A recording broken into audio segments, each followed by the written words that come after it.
que a Bíblia ela fala sobre o orgulho e como é que nós vamos fazer, o que é que nós podemos fazer para vencer o orgulho, para que o orgulho não venha nos derrubar? Porque na vida cristã nós sabemos que Satanás ele caiu, foi expulso por causa do orgulho. E muitas pessoas hoje elas têm se afastado dos caminhos de Deus, têm fechado a porta para os planos de Deus na vida dessas pessoas por causa do orgulho. E o que a Bíblia fala a respeito de como é que eu faço para vencer o orgulho? Me humilhando. Se eu me humilho diante da presença de Deus, eu começo a vencer aos poucos o orgulho, porque quando a pessoa se humilha, ela se quebranta.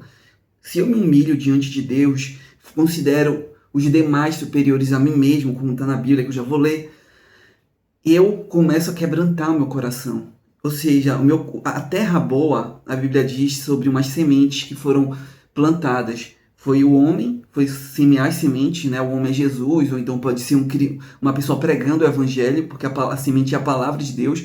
Então ele começou a semear aquelas sementes. E parte das sementes caiu em vários tipos de solo. Mas o solo que fez com que aquela semente germinasse era um solo bom. E um solo bom, hoje, nós sabemos que é aquela terra batida, tá? É um solo bom, é um solo que tem nutrientes. E o que isso quer dizer? Onde eu quero chegar? Um coração bom, um coração, no caso, bom para receber, né, uma terra boa, um coração bom é aquele coração quebrantado, aquela terra batida. Então, qual é o coração mais difícil possível que a semente não consegue crescer e não consegue se desenvolver? E é aquele coração duro. A Bíblia diz sobre as sementes caindo em solo rochoso, ou seja, um coração endurecido, né? Ou seja, ela começou a crescer, mas veio o sol, queimou e matou ela rapidamente. Por que isso acontece? Porque o orgulho, o coração orgulhoso, o coração duro, ele impede com que a semente, que a palavra de Deus venha penetrar no coração do cristão. Mas o coração quebrantado é aquele coração que a semente ela consegue penetrar fundo, e por ela conseguir penetrar fundo, ela consegue germinar e crescer. E também depende de mais outras duas coisas. Depende que o solo tenha os nutrientes, né, aceitáveis, que é a palavra de Deus, e também que seja derramado a água sobre aquele local. E tudo isso vem de Deus, né? Que é o próprio Espírito Santo regando, né, dando a palavra, o alimento para que ela venha crescer. Então, existe uma importância muito grande em a pessoa se humilhar diante de Deus, em se humilhar e também considerar cada um aos demais superior a si mesmo. Ou seja, nós devemos considerar aquele irmão ou aquela irmã, não importa quem seja, superior a nós. Isso é uma forma de nós não nos orgulharmos, porque nós vamos estar na nossa vida cristã e nós vamos ver pessoas tendo vários tipos de posturas, pessoas, vários tipos de posturas, não importa quais sejam. Nós temos que nos humilhar. É o que as Escrituras dizem. E se o Espírito Santo nos deu essa palavra, é porque se eu praticar ela, se eu viver ela, eu vou fazer aquilo que agrada a Deus. Eu vou caminhar e vou viver de uma forma que Deus se agrada, que vai alegrar o Espírito de Deus, né? Então existe sabedoria nessas palavras. Então agora vamos para o versículo. Ele está em Filipenses capítulo 2, versículo 3 e 4, que é o que nós vamos ler. Vamos começar pelo 3, diz assim: nada façais por contenda ou vanglória, tá? Então aqui ele já começa falando, não faça nada por contenda ou por vanglória, né? Então nós vamos encontrar muito isso em ambientes empresariais, em ambientes de igreja, onde nós vamos ver nitidamente as pessoas se degladiando, né? Porque uma quer ser melhor que a outra, uma quer parecer mais que a outra, uma quer crescer mais que a outra, ou seja, tudo pessoas buscando glória, né? Ou seja, o mundo hoje corre esse caminho, e atrás de glória. E Deus quer que nós não venhamos, não façais contenda ou por vanglória. Nada façais por contenda ou por vanglória. Então Deus não quer que nós venhamos fazer nada que venha surgir através do orgulho. Porque a contenda e a vanglória, elas vêm quando existe um coração endurecido, um coração orgulhoso. Mas por humildade. Então nós devemos fazer por humildade, ou seja, nós devemos nos humilhar diante de Deus. Devemos fazer por humildade. Nós devemos buscar fazer com o objetivo de agradar a Deus. né? Sempre considerando os demais superiores a nós mesmos. Se nós agirmos assim e pensarmos assim, nós vamos conseguir praticar esses ensinamentos, né? Viver, fazer as coisas por humildade e não por vanglória. Cada um considere os outros superiores a si mesmo. Então aqui Deus ele nos dá esse ensinamento para que nós venhamos considerar os outros, as outras pessoas, superiores a nós mesmos. É muito difícil guardar esses ensinamentos, é muito difícil viver esses ensinamentos. Como assim? Como assim eu vou considerar os demais, as outras pessoas, superiores a mim? Não faz sentido. Se o mundo ensina a gente a enxergar de outra forma, né? Nós temos que nos olhar de cima para baixo, ou então nos considerar igual, né? Semelhante. Né? E Jesus chega, nas Escrituras, Deus chega e fala, não, se humilhe, considere os demais superior a si mesmo. Né? Mas por que Deus está falando isso? Porque a lógica de Deus é totalmente oposta à lógica do mundo. Se eu me humilho, se eu considero os demais superior a mim mesmo, eu estou me humilhando e eu estou preservando Deus dentro de mim e o Espírito Santo dentro de mim. Então esse é o objetivo. O objetivo é não perder a comunhão com Deus. Não atente cada um, versículo 4, não atente cada um para o que é propriamente seu. Então aqui diz para que cada um tem aquilo que é seu, né? Mas aqui ele diz para que nós não viemos atentar, né, propriamente aquilo que é nosso, mas cada qual também para o que é do outro. Ou seja, da mesma forma que nós temos que ter zelo pelo aquilo que é nosso, nós temos também que demonstrar amor uns pelos outros, como demonstrando zelo também pelo aquilo que é dos outros. Então nós temos que não ser individualistas. Ou seja, o que diz aqui nesse versículo 4 é basicamente isso. Não seja individualista. Ame ao próximo como você se ama. Ou seja, da mesma forma como você se preocupa com aquilo que é seu, nós também devemos nos preocupar com aquilo que é dos outros. Então isso é nitidamente Deus nos ensinando a nos importar com o nosso próximo, a amar o nosso próximo, a agir com misericórdia, tá bom? Então, o versículo de hoje, ele é bem rápido, bem simples, é exatamente isso que eu acabei de citar, e ele é vital, porque foi exatamente o que aconteceu com Lúcifer. Lúcifer, devido ao orgulho, ele quis se assentar acima das estrelas de Deus. Nas escrituras, as estrelas representam os anjos de Deus. Então ele era um anjo, um querubim, e ele queria estar acima dos anjos, né? E também ele queria se assentar no trono de Deus. Muitas pessoas de forma errada interpretam a Bíblia. Eu já vi muitas pessoas até com muito conhecimento bíblico e teológico não conseguem enxergar que é impossível. Satanás nunca quis ser maior que Deus, porque ele não é ignorante. Na verdade, ele é muito inteligente. Ele sabe que não tem como ser maior que Deus. Deus digamos, ele é eterno em poder, em glória, em majestade, em inteligência e sabedoria. É infinito. É tudo infinito. Ou seja, não tem como ser maior que Deus. Satanás sabia disso. Não tem como. Então, o que ele queria? Ele queria se sentar no trono de Deus e fazer igual a Deus, né? Então, ele queria se sentar num trono acima das estrelas, né? Acima dos anjos. Ele queria se fazer semelhante a Deus.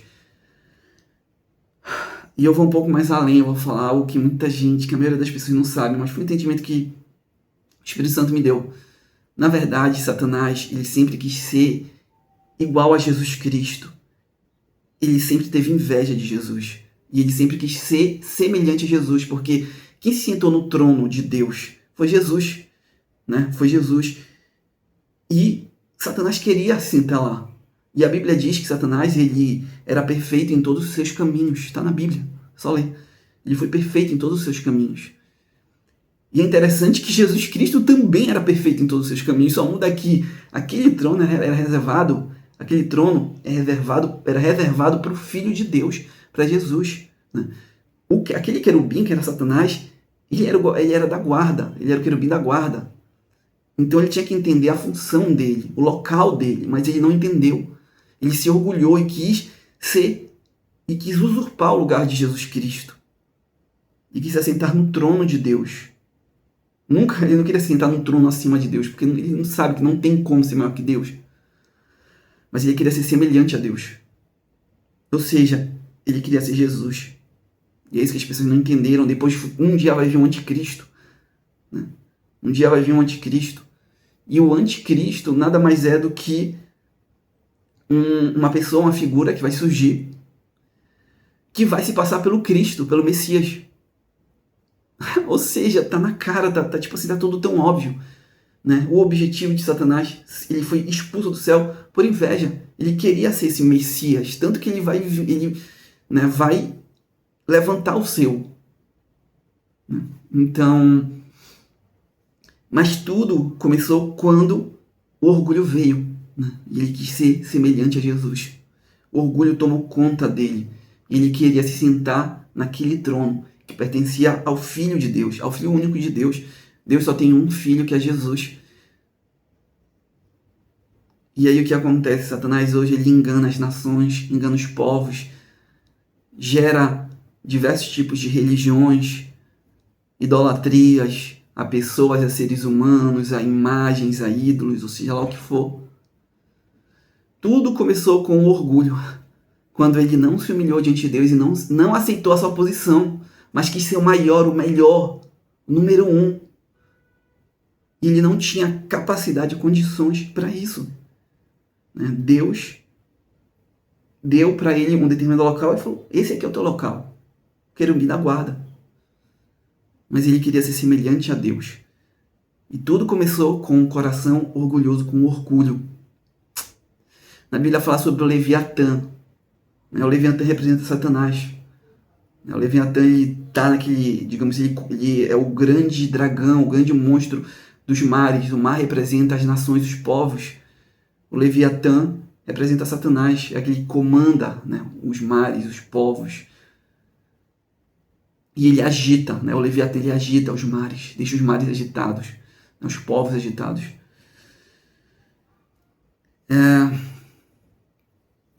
Então tudo começa com orgulho. Mas como é que nós podemos fazer para vencer esse orgulho, para não seguir esse caminho, o caminho de Satanás, o caminho de Judas? A Bíblia diz que Judas, ele também caiu por causa do orgulho, ele traiu Jesus por causa do orgulho. A Bíblia diz que ele levantou o seu calcanhar, né, diante contra Jesus. O que é levantar o calcanhar? Notem assim, o teu pé ele é esse aqui, o teu pé é isso aqui, tá? Quando tu levanta o teu calcanhar, aqui é o teu calcanhar e aqui estão os teus dedos, tá? Aqui o calcanhar e aqui os dedos. Quando tu levanta o teu calcanhar, tu tá fazendo assim. Ou seja, tu tá, digamos, ficando um pouquinho maior, né? Tu tá te elevando. Então é como se estivesse diante de Jesus, os dois no mesmo tamanho assim, digamos, de estatura, e ele levantou o calcanhar. Ou seja, ele se exaltou diante de Jesus Cristo. E aí vem o orgulho, né? Jesus fala, um de vós é um demônio, é um diabo, né? Ou seja, o coração orgulhoso fez com que um demônio entrasse lá. Então, tudo começa quando nós entendemos, não buscamos os lugares altos, mas quando nós buscamos ser cheio do Espírito Santo, sabe? Mesmo que a nossa posição seja a menor posição da igreja, né? Mesmo que a menor posição da igreja seja aquela posição que os próprios pastores desprezem e olhem para ti de cima para baixo. Cara, mas se humilha diante de Deus. Não segue o caminho do orgulho, da vaidade, da soberba, não segue.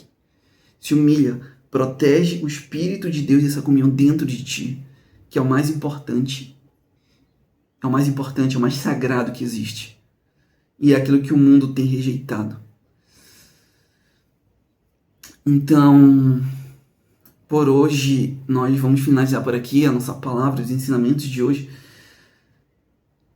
Porque quando nós nos humilhamos diante das pessoas, nós estamos como se nós estivéssemos falando para Deus: Deus, eu quero manter a tua presença dentro de mim. Então, Senhor, eu quero me humilhar, eu quero quebrantar meu coração para eu receber o Senhor, para eu receber Deus, o Espírito de Deus.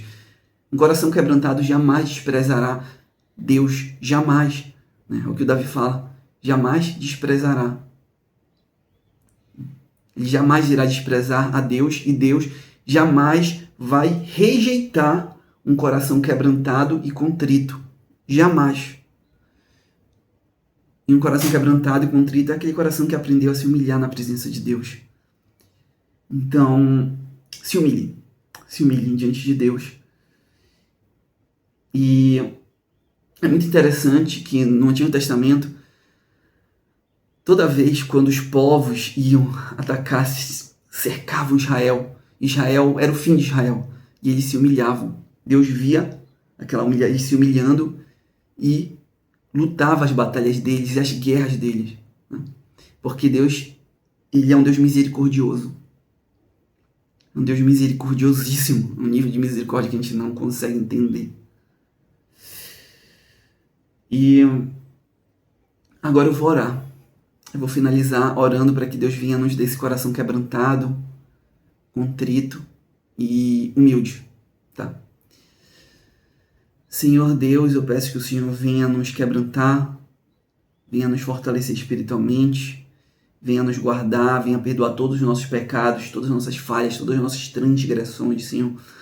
Venha nos ensinar, Senhor, a viver de uma forma agradável aos teus olhos, que o nosso coração jamais venha se elevar na tua presença, que nós não venhamos buscar os lugares altos, né, aqui na terra, as posições altas, mas que nós venhamos buscar viver na presença do Senhor, nos humilharmos diariamente na presença do Senhor, que o Senhor esteja sempre nos quebrantando, sempre nos vivificando, sempre nos enchendo de paz, de alegria, de vida, de renovo, de bom ânimo, Senhor, e nos ajude a perseverar.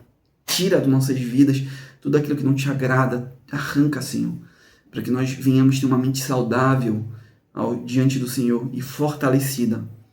Senhor, peço que o Senhor perdoe todos os nossos pecados, todas as nossas falhas, transgressões, perdoa tudo, Senhor. Envia os teus anjos para que estejam acampados nas nossas casas, estejam acampados 24 horas ao nosso redor, porque uma coisa é certa, se a Bíblia diz que o mundo jaz no maligno, é porque o mundo nunca vai, mesmo que ele ofereça coisas prazerosas, ele nunca vai desejar o teu bem, nunca, nunca. Porque se te afastar de Deus, se esse mundo que oferece coisas tão prazerosas, se o objetivo disso é te afastar de Deus, então o mundo nunca quis o teu bem, nunca, e nem vai querer. Então, Senhor Deus, que o nosso amor venha a ser pelo Senhor, pelo teu Filho Jesus Cristo, e não pelo mundo. Senhor, que nós venhamos nos humilhar diante do Senhor e buscar aquele que é perfeito, aquele que é santo, aquele que é verdadeiro, aquele que pode nos fortalecer, nos vivificar, nos encher de bom ânimo, nos encher de paz, nos encher de renovo, que é Jesus Cristo. Senhor, que os nossos olhos, Senhor, elevam os nossos pensamentos a Jesus, fortalece a nossa fé, desperta nos nossos corações o desejo e a vontade de te seguir. Hoje, amanhã e sempre, Senhor, nunca permita que o orgulho toque nossos corações, que a vaidade, que a busca por lugares altos, Senhor, mas nos ajuda a sempre estarmos nos humilhando diante do Senhor, nos quebrantando, Senhor, encontrando perdão, misericórdia e favor do Senhor. Deus, nós viemos ser como aqueles que encontram misericórdia, Senhor, como aqueles que se arrependem, como aqueles que buscam ser fiéis a Deus, mesmo quando todos já não estão mais sendo, mesmo quando todos já desistiram, Senhor. Não permita que nós venhamos fracassar como cristãos, que nós venhamos falhar e ser um fracasso no final da jornada. Mas nos ajuda, Senhor, a vencermos esse mundo, a vencermos a nossa carne, o nosso coração, que é tendencioso às coisas erradas. Nos ajuda, Senhor, a sermos verdadeiros vencedores, Senhor. Eu peço que o Senhor abra, Senhor, nesse exato momento, as comportas dos céus e derrame bênção sobre as nossas cabeças, bênção sobre as nossas vidas, Senhor. Inunde, Senhor, as nossas vidas de bênçãos, porque nós necessitamos disso, Senhor. Para conseguir chegar até o fim, nós precisamos das tuas bênçãos. Existem pessoas que falam, não, eu não quero as tuas bênçãos, e vivem um mundo ilusório, porque se nós precisamos ser abençoados pelo Senhor, nós precisamos das tuas bênçãos, Senhor, para que nós venhamos seguir em frente, tanto das tuas bênçãos quanto do teu amor. O teu amor, para quem já é batizado com o Espírito Santo, já tem esse amor, né? Então, para seguir em frente, nós precisamos das tuas bênçãos. Nós estamos aqui para lutar, para guerrear, para batalhar e para vencer, junto com o Senhor Jesus Cristo, junto com aquele que está à frente do exército, aquele que vence todas as batalhas e todas as guerras, Senhor. Nos ajuda a escolher o Senhor. Amém.